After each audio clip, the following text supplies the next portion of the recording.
Asmina, saya adalah petani lebah madu di Bandar Lampung dari PT Suwita Lebah Madu Indonesia. Kami memulai usaha madu Suwita ini dari tahun 2016, tapi kami memberanikan diri untuk menjual produk madu kami di tahun 2019.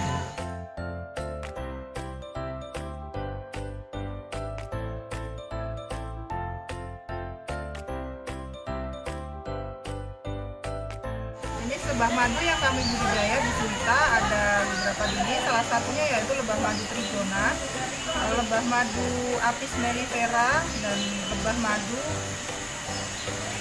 apis cerana, dan juga lebah madu dorsata. Cuman untuk lebah madu dorsata ini kami budidaya tidak dapat dibudidaya, melainkan hidup liar di hutan, dan kami bekerja sama dengan beberapa pemanjat atau pemburu lebah apis dorsata.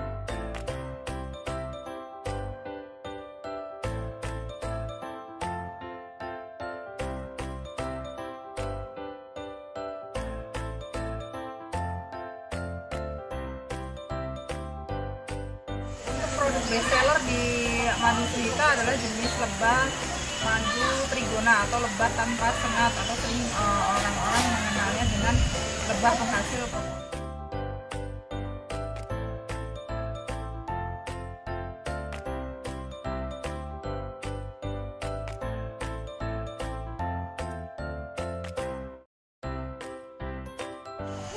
Nah, untuk jenis pohon apa saja itu sebenarnya lebah itu menghisap mengambil nektar madu itu dari beberapa jenis tumbuhan yang sumber penghasil nektar terbanyak ya. Salah satunya yaitu pohon akasia mangium. Di Sumatera itu sangat melimpah sekali ya, ada akasia mangium, ada air mata pengantin, ada pohon karet yang diambil dari, kalau pohon karet itu diambil dari ekstravora ya, bukan dari bunga tapi melainkan dari ekstravora. Sama seperti pohon akasia juga diambil madunya itu dari ekstravora, yaitu di bagian pangkal.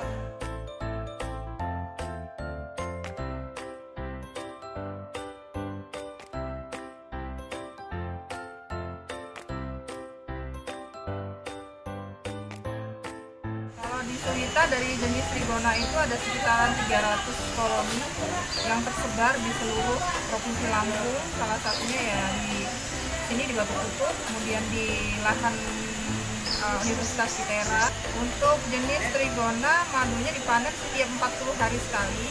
Kalau untuk jenis apis mellifera ketika nektar melimpah, sumber pakan tercukupi, itu bisa 2 minggu sekali. Untuk jenis lebah trigona kita bisa memanen dari kebun sendiri itu sekitar 150 sampai 250 kilo setiap 40 hari sekali. Kalau untuk jenis lebah apis mellifera itu tadi yang trigona, yang apis mellifera itu setiap 2 minggu sekali bisa 1 sampai 2 ton. Untuk permintaan madu dari konsumen yang hasil panennya yang kami panen dari kebun itu tidak semuanya bisa kami jual dengan brand kami, jadi hanya beberapa persen saja yang terserap, sekitar 2 ton ya setiap 1 bulan. Nah, sisanya itu bisa kami jual ke penjual pengemas madu, jadi ada pelaku-pelaku usaha madu juga, jadi kita jual ke mereka.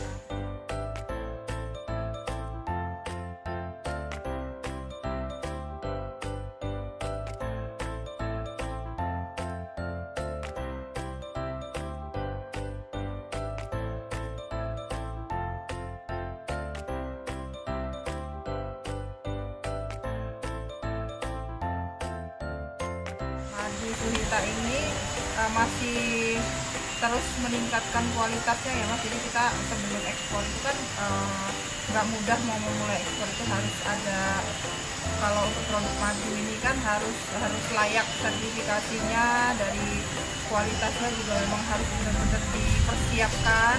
Jadi kami pasar yang ingin kami tuju itu salah satunya yaitu di negara Jepang. Jadi kita harus memenuhi beberapa spek yang memang mereka minta gitu.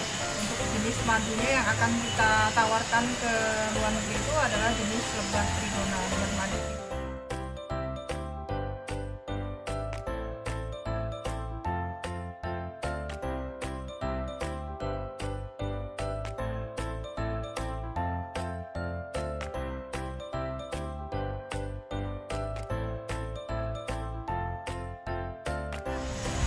Madu Sulita mengikuti beberapa program UMKM yang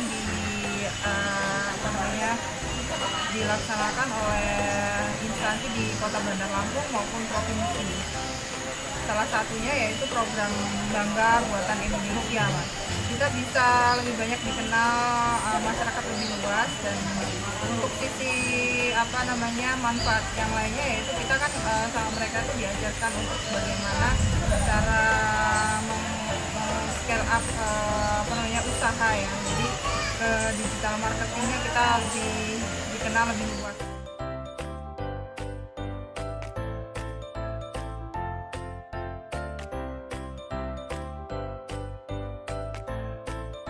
Sulita ada pekerjanya, kalau untuk di rumah kemas ada 7 orang pegawai tetap ya, karyawan tetap. Kalau yang di kebun itu beekeeper kami yang tetap itu ada 5 orang. Kemudian kerja harian atau ketika saat panen itu kan banyak menyerap tenaga kerja, itu bisa 30-an orang.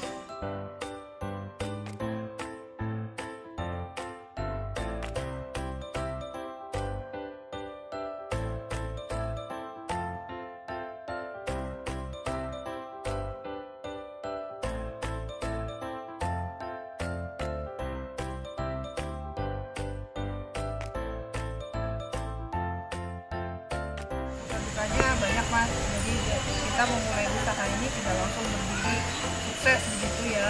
Jadi kita dari awal itu memang fokus pengen jual madu, tapi dari hasil panenan sendiri. Jadi kita belajar budidaya lebah itu nggak langsung berhasil terus lebahnya menghasilkan madu. Kita belajar ternyata pada orang yang kurang tepat. Jadi kita beli lebah madu waktu itu jenis lebah Apistrana, kita beli sekitar 30 kotak. Dalam waktu 2 minggu itu hilang musnah, lebahnya kabur semua. Ternyata lebah yang kita beli ternyata tidak ada racunnya. Kemudian setelah itu masih salah lagi, beli jenis lebah Leviset, ternyata tidak cocok untuk dibudidayakan di daerah kami. Dan itu semuanya ya uangnya habis sia-sia gitu aja. Terus setelah kita panen madu, kita menghasilkan madu sendiri dari kebun sendiri, menjualnya ternyata tidak mudah. Jadi banyak edukasi yang salah pada masyarakat, yaitu edukasi yang sering diberitakan di sosmed, di Google, di mana-mana lah ya. Mereka itu mengedukasikannya itu tidak sesuai dengan apa yang faktanya di lapangan gitu. Salah satunya ya dapat madu murni, katanya kalau masuk kulkas itu madunya nggak beku, artinya madunya asli. Ternyata itu salah. Jadi kita lebih arahnya bagaimana masyarakat itu percaya bahwa madu murni itu tidak sesuai apa yang diceritakan tentang katanya madu murni itu seperti ini gitu. Jadi kita lebih melawan hoaxnya madu lah. Selain itu ya suka dukanya itu tadi dukanya ya. Dukanya ya kita semakin banyak jaringan, semakin banyak kenalan, semakin banyak relasi, itu membuat kami bahagia dan bisa mengedukasi banyak orang. Itu salah satu kebanggaan kami ya. Semakin orang banyak tahu tentang edukasi madu murni, semakin banyak orang juga yang mau hidup sehat gitu, dengan konsumsi madu.